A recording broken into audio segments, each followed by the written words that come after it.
கோவை காலப்பட்டு பகுதியில் உள்ள doctor NGP கல்லூரியில் இன்று உலக தமிழ் பண்பாட்டு மையத்தின் 10 ஆண்டு விழா மற்றும் விருதுகள் வழங்கும் விழா, புத்தகம் வெளியீட்டு விழா நிகழ்ச்சி நடைபெற்றது.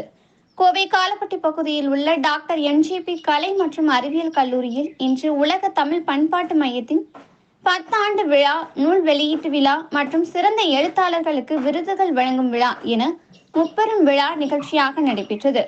இந்த நிகழ்ச்சியினை என்ஜிபி கல்லூரியின் தலைவர் டாக்டர் நல்லாஜி பழனிசாமி தலைமை தாங்கினார். என்ஜிபி கல்லூரியின் செயலர் தவமணி பழனிசாமி முன்னிலையில் நடைபெற்ற இந்த நிகழ்வில் பெரியசாமி தூரன் தமிழ் படைப்பாளர் விருது எழுத்தாளர் நாஞ்சில் நாடனுக்கு வழங்கப்பட்டது. இதனைத் தொடர்ந்து தமிழாசிரியர் விருது முனைவர் சுப்பிரமணியனுக்கு வழங்கப்பட்டது.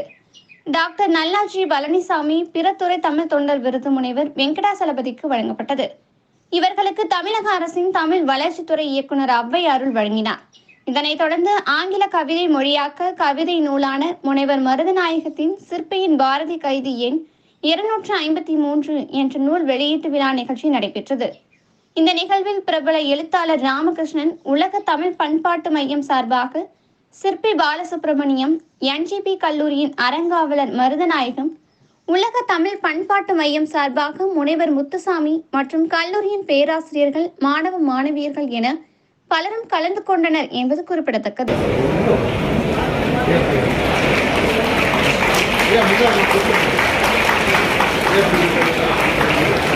Yeah,